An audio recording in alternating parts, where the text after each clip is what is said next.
వరంగల్లో ఎటువంటి సిచ్యువేషన్ ఉంది మనకి మరింత సమాచారం అందించడానికి మా ప్రతినిధి రవికాంత్ మనకి లైవ్ లో ఉన్నారు.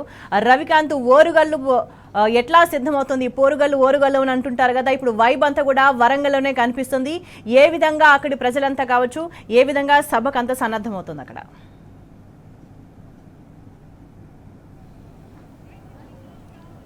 స్వేచ్ఛ చారిత్రక ఒక అవసరంలో నుంచి బీఆర్ఎస్ పార్టీ, ఆనాటి టీఆర్ఎస్ పార్టీ పుట్టిన సందర్భం మనం చూస్తూ ఉన్నాము. ఇవాళ మాట్లాడినటువంటి ఎమ్మెల్సీ కవిత గారి మాటల్లో నుంచి మాట్లాడుకోవాల్సి వస్తే తెలంగాణ ఆత్మగౌరవ పతాకగా గులాబీ పార్టీ అనేది నిలిచిన సందర్భం. 14 ఏళ్ల పాటు శాంతియుత పోరాటంతో తెలంగాణ రాష్ట్ర సాధన జరిగింది. ఆ తర్వాత 10 ఏళ్ల పాటు ఏదైతే తెలంగాణ రాష్ట్ర ప్రజలకు అనేక సంక్షేమ పథకాలు అందించిన సందర్భం. ఇవాళ మళ్ళీ కాంగ్రెస్ పాలనలో ప్రజలంతా కూడా ఇబ్బందులు పడుతున్న సందర్భంలో ఇవాళ నిర్వహించేటువంటి బీఆర్ఎస్ రజతోత్సవ మహాసభ చరిత్ర పుటల్లోకి ఎక్కడున్నటువంటి అంశం మనకు ఇక్కడ జరుగుతున్న ఏర్పాట్ల ద్వారానే మనకు స్పష్టమవుతున్న సందర్భం మనకు కనిపిస్తూ ఉంది. మనం చూసినట్టయితే పెద్ద ఎత్తున ఇక్కడ లైటింగ్ కూడా సాయంత్రం పూట జరిగే సభ కాబట్టి లైటింగ్ ఏర్పాటు చేస్తూ ఉన్నారు. 150,000 మంది కూర్చునే విధంగా కూడా సీటింగ్ ఏర్పాటు చేస్తూ ఉన్నారు.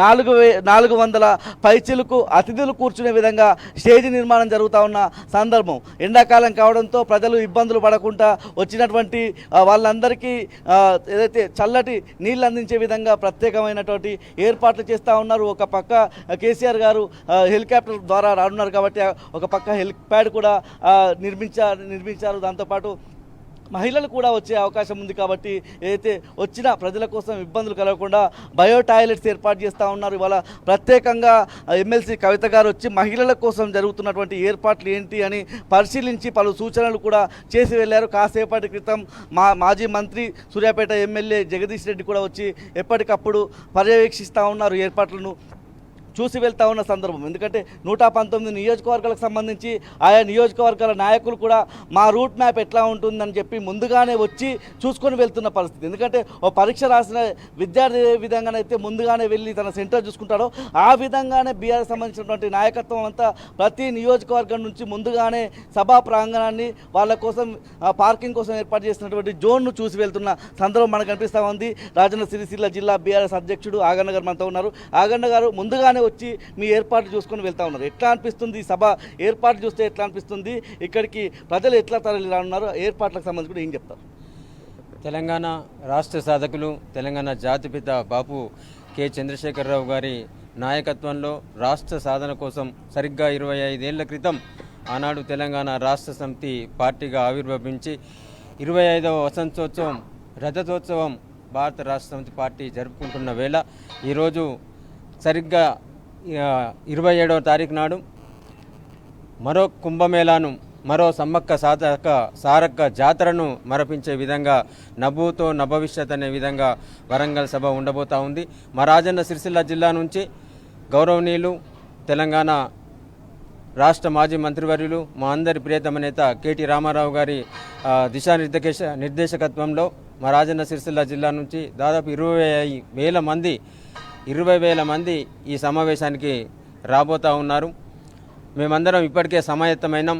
ఏ మండలానికి ఎంతమంది, సిరిసిల్ల పట్టణం నుంచి ఎంతమంది, వేములవాడ నియోజకవర్గం నుంచి ఎంతమంది అనేది అందరం కూడా వాహనాలు సిద్ధం చేసుకొని ఈరోజు వారి సూచన మేరకు సిరిసిల్ల నుండి బయలుదేరి మేము ఏ రూట్లో వస్తే బాగుంటుంది, ప్రయాణం సులువుగా ఉంటుంది, మేమందరం కూడా ఎలా అయితే వేదికను చేరుకోగలుగుతామని చెప్పేసి మేము ఒక రూట్ మ్యాప్ సర్వే కోసం మా నాయకులతో సహా సిరిసిల్ల జిల్లా నుంచి వచ్చినాం.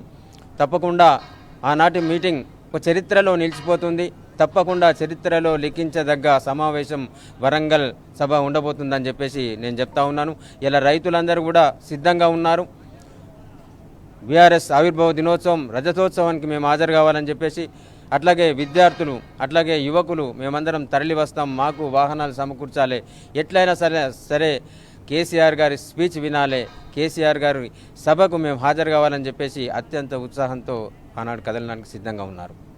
అంతపాటు గూడూరు ప్రవీణ్ గారు ఉన్నారు, మాజీ కార్పొరేషన్ చైర్మన్. ఎట్లా ఉన్నాయి సార్ ఏర్పాట్లు? ఎట్లా ఉన్నాయి? ముఖ్యంగా ఎట్లా తరలి రానున్నారు మీ ప్రాంతం నుంచి? చాలా అద్భుతంగా ఉన్నాయి. మాన్యులు కేసీఆర్ గారి పిలుపు మేరకు ఇవాళ సిరిసిల్ల శాసనసభ్యులు, మా ప్రియతమ నాయకులు కేటీఆర్ గారి సూచనల మేరకు ఇవాళ టెలికాన్ఫరెన్స్లో వారు నిర్దేశించిన ప్రకారంగా మేమందరం కూడా సిరిసిల్ల నియోజకవర్గం ఉండి ముఖ్య నాయకులందరూ కూడా వచ్చిర్రు.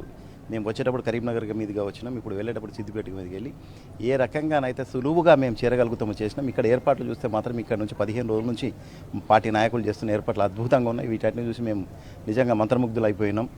మేమంతా కూడా ఈ వేదిక నుంచి పిలిపిస్తున్నాం. ఏర్పాట్లు కూడా అద్భుతంగా ఉన్నాయి. తప్పకుండా కేసీఆర్ గారి సభ ప్రారంభానికి ముందే ఇక్కడికి రావాల్సిందిగా కోరుతున్నాం. వాతావరణం కూడా సాయంకాలం కాగానే ఇక్కడ ఆహ్లాదకరంగా మారుతుంది.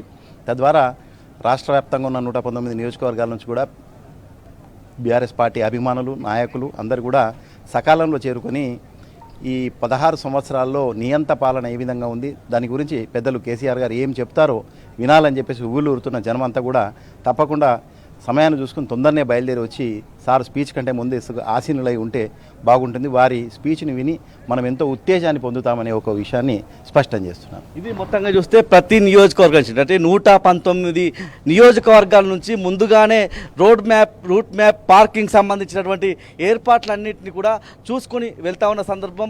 ప్రత్యేకంగా ఉమ్మడి వరంగల్ జిల్లా మనం చూసినట్టయితే లక్షలాది మంది ప్రజలు తరలి వచ్చే విధంగా సంసిద్ధులవుతా ఉన్నారు. దగ్గరున్నటువంటి వరంగల్ పశ్చిమ, జనగామ లాంటి, స్టేషన్ గన్పూర్ లాంటి నియోజకవర్గాలే కాకుండా దూరంగా ఉన్నటువంటి మహబూబాబాద్, డోర్నకల్, ములుగు లాంటి నియోజకవర్గాల నుంచి కూడా పెద్ద సంఖ్యలో ప్రజలంతా తాము సిద్ధంగా ఉన్నాము, వస్తాము, కేసీఆర్ గారు ఏం చెప్తారో ఆ ప్రసంగం నుంచి స్ఫూర్తి పొందుతామనేటువంటి అంశాలను అయితే ఆయా నియోజకవర్గాల నుంచి ప్రజలంతా వారి ప్రసంగంలో ఏం చెప్తారనేటువంటి ఒక ఆసక్తితో అయితే ఉన్నారు.